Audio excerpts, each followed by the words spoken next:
ونستعينه ونستغفره ونستهديه ونعوذ بالله من شرور أنفسنا وسيئات أعمالنا. من يهده الله فلا مضل له ومن يضلل فلا هادي له، وأشهد أن لا إله إلا الله وحده لا شريك له، وأشهد أن محمدا عبده ورسوله.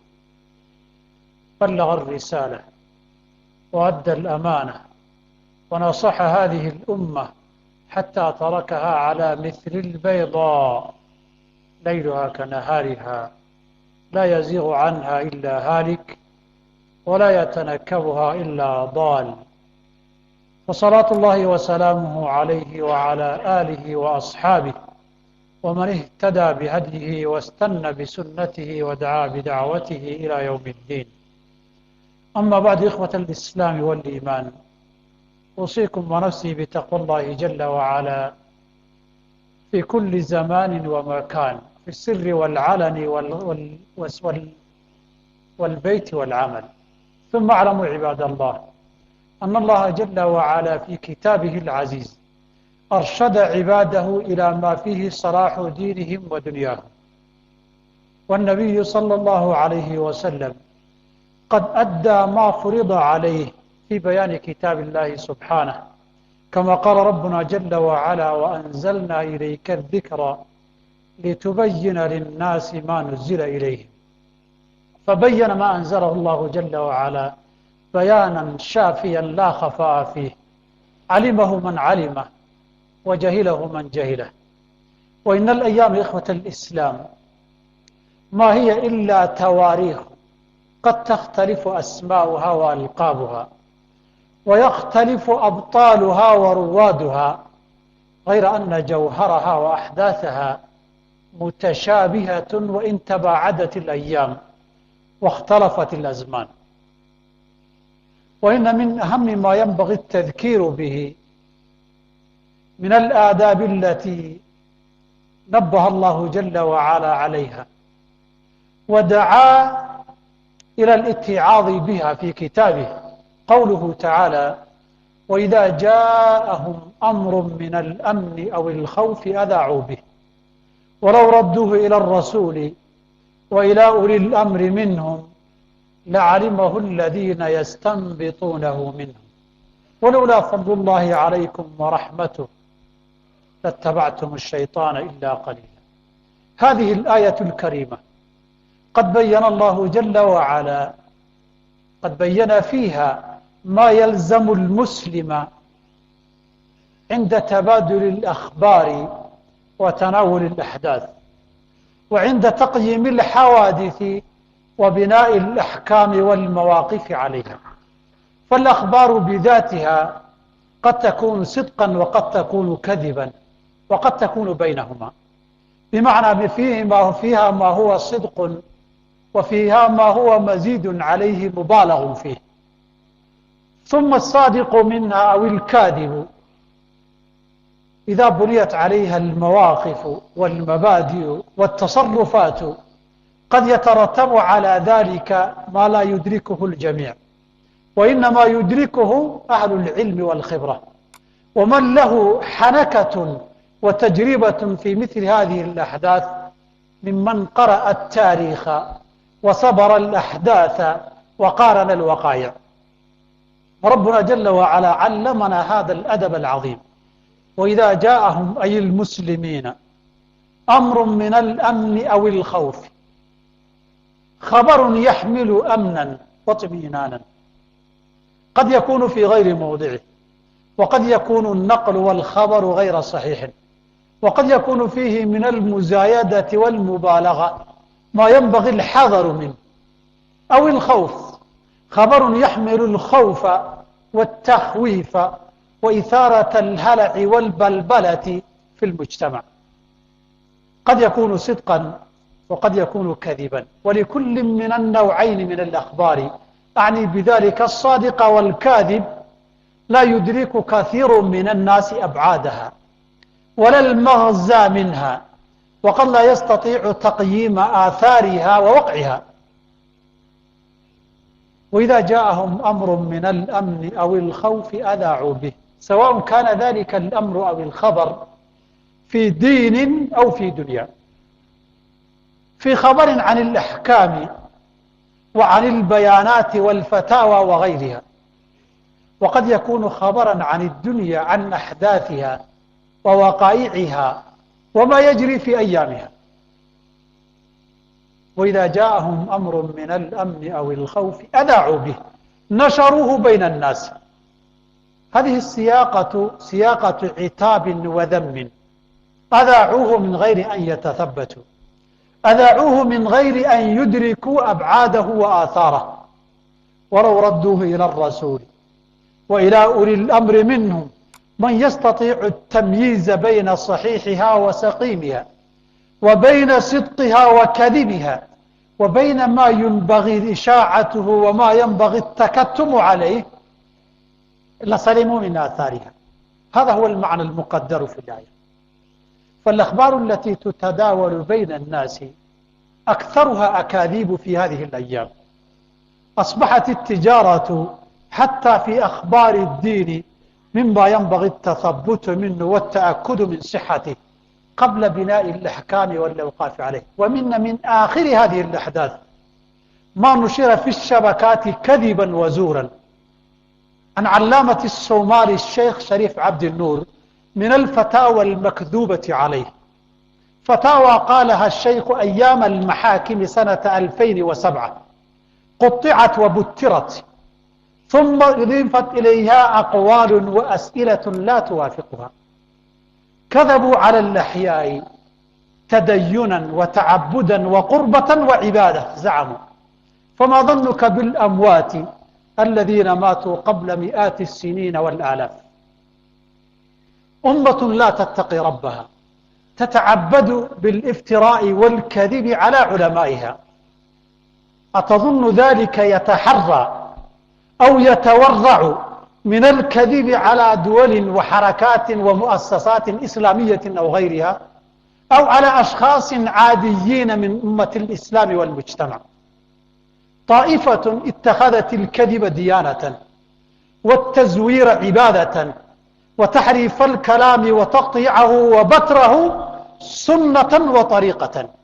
ومنهجا وسلوكا وسبيلا. أمة لو كانت إمارة الإسلام قائمة لسجن بعضهم ولضربت أعناق بعضهم ولشهر ببعضهم، قد يكون بعضهم متشيخا متعالما. إذا كان هذا عن الأحياء، وإذا كان هذا عن العلماء والمشايخ الموجودين، فهذا يدلك على أهمية قوله تعالى: ولو ردوه إلى الرسول وإلى أولي الأمر منهم لعلمه الذين يستنبطونه منه. وإن نبينا عليه الصلاة والسلام كان يتكتم على بعض الأخبار. فلما كانت وقعة الأحزاب واجتمعت العرب على المسلمين في المدينة تحالفا حاصر المدينة شهرا أو قريبا منها، وصل إلى مسامع النبي صلى الله عليه وآله وسلم أن قريظة نقضت العهد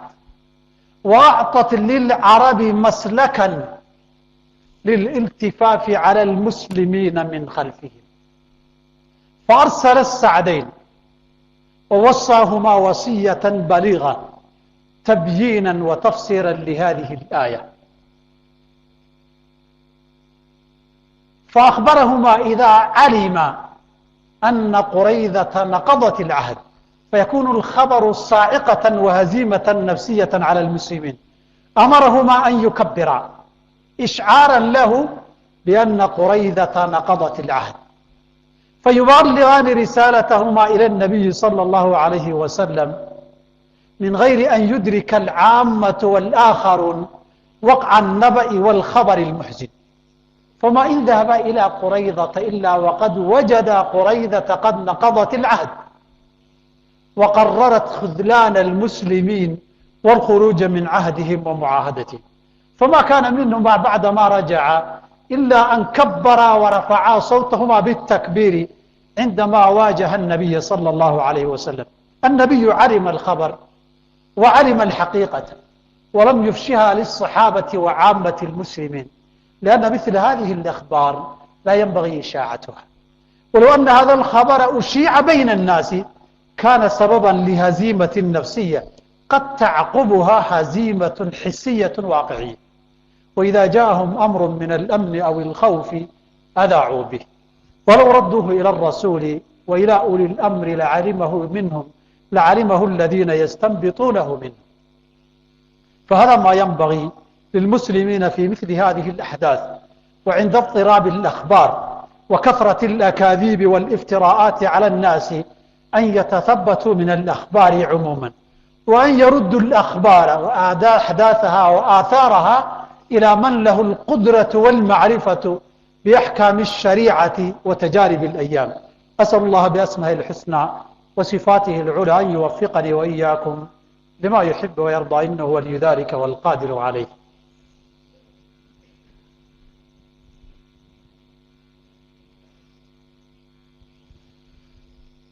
الحمد لله رب العالمين،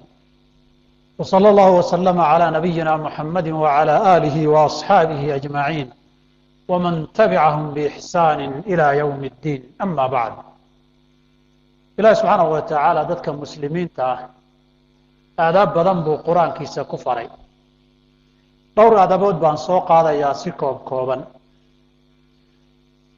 dabcan mid idinkama qarsoona marxaladda muslimiintu ay marayaan meelo badan oo caalamkiihi waa marxalad laga awoodiyo itaal roon yahay. inteena meesha joogtay in badan oo inaga mid ahna kuma ayan fikirin inay timaad, laakiin dan iyo duruuf ka awood badan baa keentay. tabar iyo taag iyo awood waxaa la leeyahayna waxna kama qarsoona. aadaabta ilaahayna faray waxaa ka mid ah marka sidan oo kale la yahay inaan dhibka iyo mushkiladda la doondoonan adigoon tabar lahayn, taagaad wax isaga celisana lahayn. haddaad doonashadii iyo daandaansiga bilowdo dee wixii dambi ku soo gaara dhibaad doonatay wey. walidaalika muslimiintu maka markay joogeen zamanulistidcaafkana ay ku jireen, ilaahay wuxuu ku yidhi alam tara ila aladiina qiila lahum kufuu aydiyakum wa aqiimuu الsalaata wa aatu الzakaa. dadka markii lagu yidhi gacantana gacanna ha qaadina, waa laydin dulmin, waxbaa laydinka dili, in baa la xirxiri,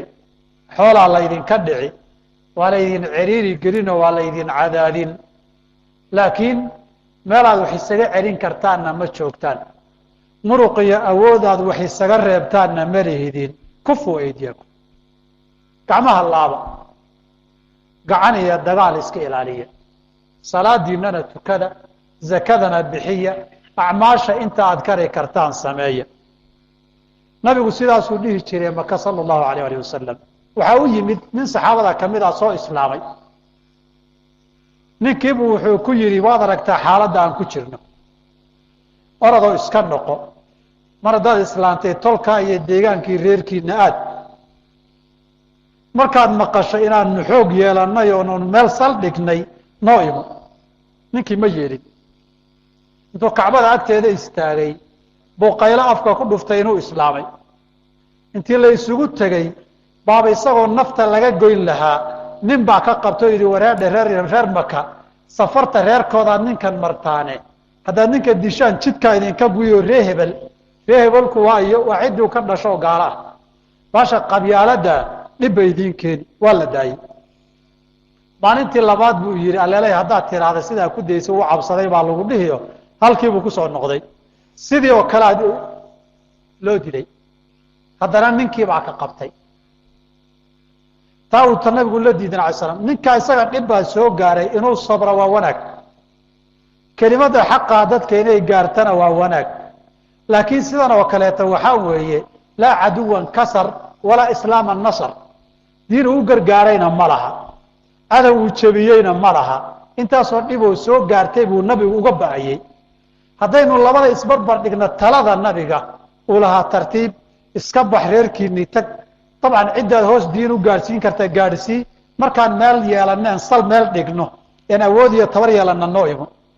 hadda laakiin xaalad baa lagu jiraaye orod iska tag. talada nabigaa u khayr badnay sala allahu alayh alih wasalam. haddaad tidhahda ninkan waa dadaalay taladii nabigu khilaafay isaga tallaqu maraatayna tan nabigaa ka mudan alam tara ila aladiina qiila lahum kufu aydiyakum innaga hadda maalin hore nin baa la xiray culimo oo muslim oo soo booqday waddanka waxaa la yidhi mudaaharaad baa la dhigiyo waa nubuuqiyo waxbaan dhagax tuuraynaa waxaan idhi war ka daaye hadduu cod dagaal dhaboobo laysu turi maayo ka daaya dhib ka badan baa ka iman lama yeelin oo townka iyo jaamica mooskaa loo diday qoladii qabanqaabinaysay 80% masaajidka jaamicaba kamayna bixin dadkii markay didiyeen ay kiciyeen iyagu 80% masaajidka ay ku hareen dad baa la soo dhexgeliyey calamay ka dulqaadeen xabadna way ka dhex rideen inna waa la laayay inna waa carareen habeenadii dambe waxay noqotay guryaha in la isugu soo galo oo markaa ninka doonato waxaad isaga ridan aadan haynin markii guriga lagaaga daba yimaadana inaad gabatad cararta maahan aad waxba qaban karin inaad doonatahay waa khalad kufu aydiyakum maanta tii oo kale taa socota Mombasa nin lagu dilay in la dilay waxaan filayaa dan baa laga lahaa maalin cad magaalo bartankeed nin gaari wata inta la joojiyo lagu tiriyo in laga dhaqaaqo ninka falka sameeyay waa nimaan dib ka cabsanayn ujeedada waxaan aniga filayaa wax la qoray ma aqriin laakiin tuhum baa jiray dadku inay hubaysan inay jiraan damac waxaa jiray dadka in la qabqabto guryahoodana la galo qiil bay u baahnayd in loola baxo yay u baahnayd nin baa la dilay bambooyin baa la tuuray waxaan sheegaynay soo ma aragtaan bay noqotay guryo gal baa bilowday guryaha la isugu galayaa dadka guud ahaan way gaar ahaan Soomaali markaan nahay dhacdooyinkan dhinacna waan u jilicsannahay oo in badan oo inaga midihi dad banun baa inagu haysee xataa waraaqaha dalka ma haystaan meesha wax ka socdaanna xigta iyo jifa inaan u nahay baa inagu godan tuhun kale waxaa jira xoolihi dahab badan guryaha inay noo yaalaan in roobta xoolo inay boobaan in ganacsi lagu ciriiriyo inay qaxiyaan doonaysa dana badan dad leh baa isha ku haya mujtamaca Soomaaliga ee dadka muslimka iyo in islaamkaba nacab oo Soomaalidu islaamkii inay horay u wado wadanka jiirsiiraysa u arka haddii la isa soo doonto guryaha waa la kala carari inaan qaylo iyo rabsho isku doonano aynaan awoodeeda lahayn nabigu mar kale uu ka digay sallallahu alayhi wa sallam xadiidkii Ahmed Tirmidhi ibn Majah wariyay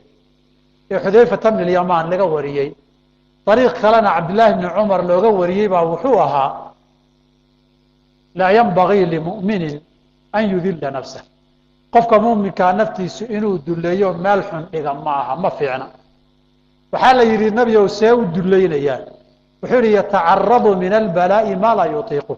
بلاء وسن كبحي كرين وسن أود إذا لهين بودونتا ساقع عليه ساكو دونا بلاء وسن أود إذا إسكن دعنت هذا لهين marka dib baa qabsana waxun bay badi isaga isdhigay meeshaas mar kalena xadiis Abu Daawud wariyay Miqdaad ibn al-Aswad wuxuu ku yiri inna as-sa'ida laman junniba al-fitan qofka liibaana waa qofka imtixaanaadka iyo balaayada adduunka Ilaahay ka badbaadiyo on aragba wala man ubtuliya fa sabara fawahan ninka intii imtixaan ku dhaco sabra jannu leeh laakiin aad sabri doonto damaanad ma haysatid hadii lagu imtixaano wax damaanada ma haysatid inaad sabri doonto taa ku gali doonto inaad fitnowda laga yaaba in badan oo warkadaaya laga laa maalinka dambe iyagoo kuwii hor ordaya la arkayo intay hoggaanka si fiican u galeen bala kala ka shaqeynaya waan badan aragnay hal la joogo waxa ka soo socdaa ka badan wadan dagaal ku jiro ciidankiisu dhiig daadanayana la isbaryi maayo la isu turi maayo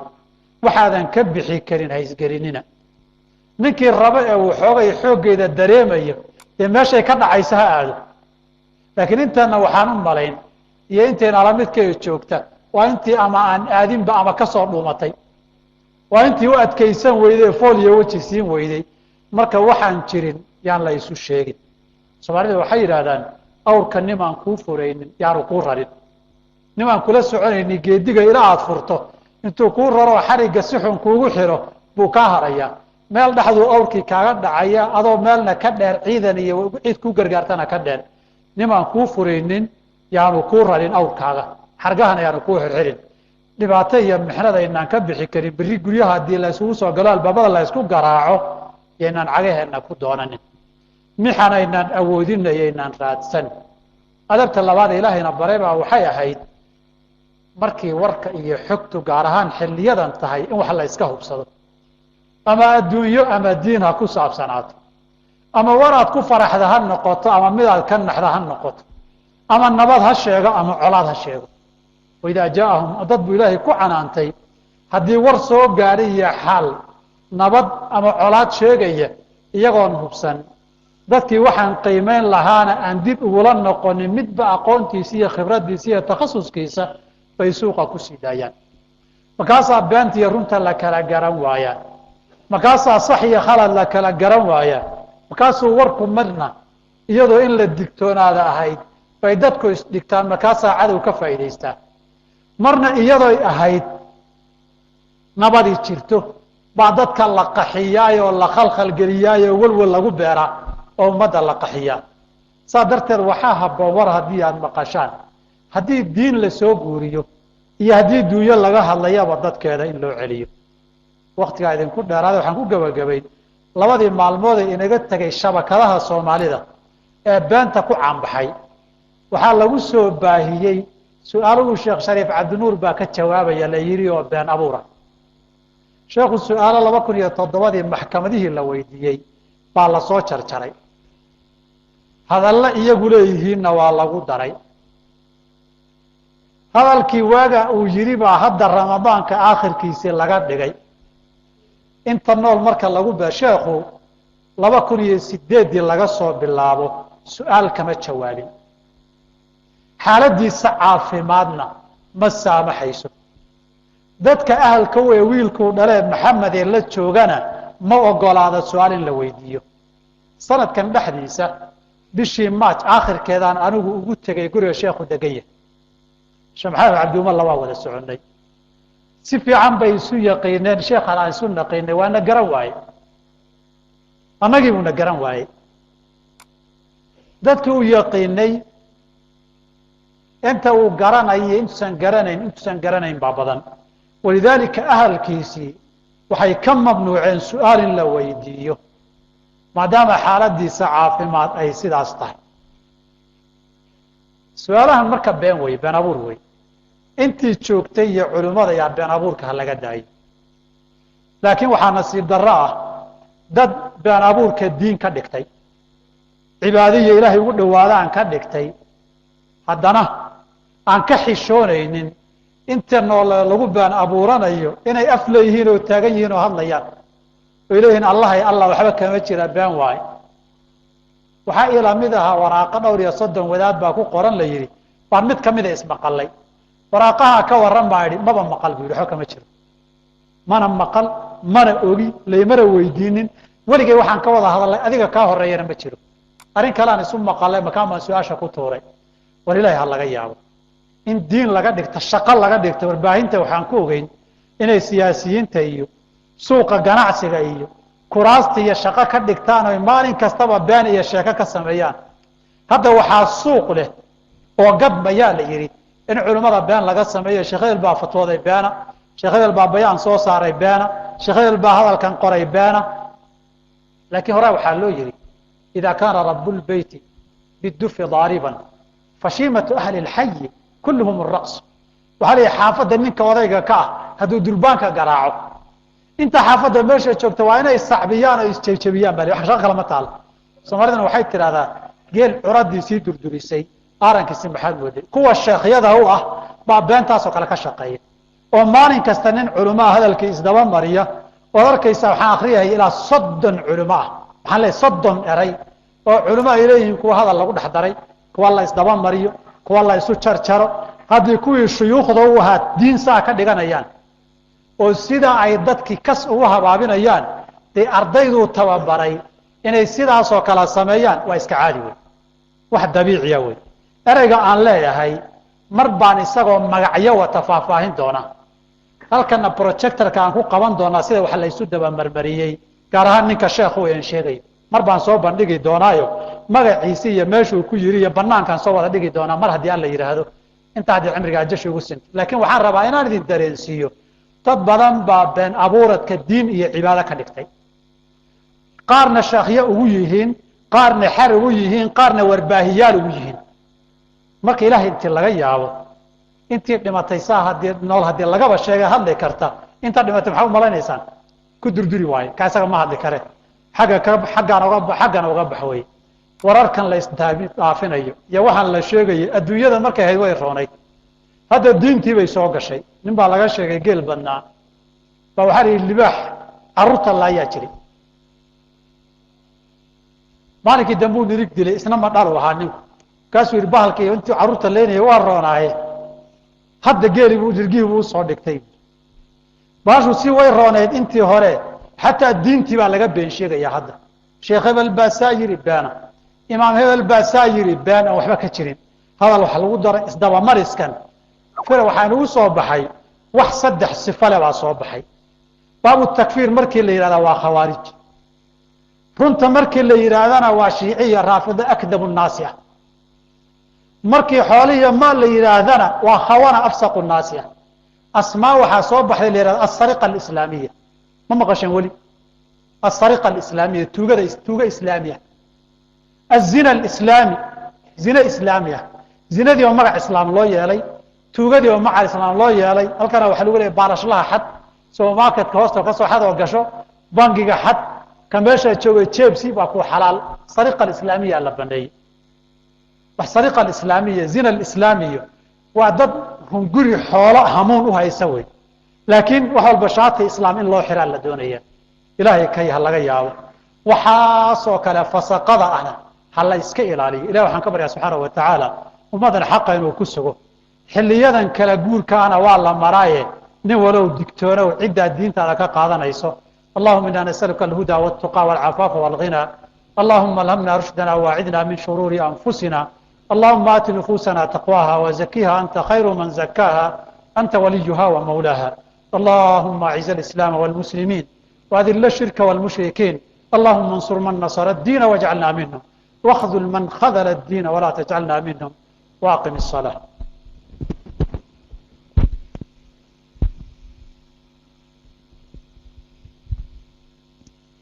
الله أكبر الله أكبر أشهد أن لا إله إلا الله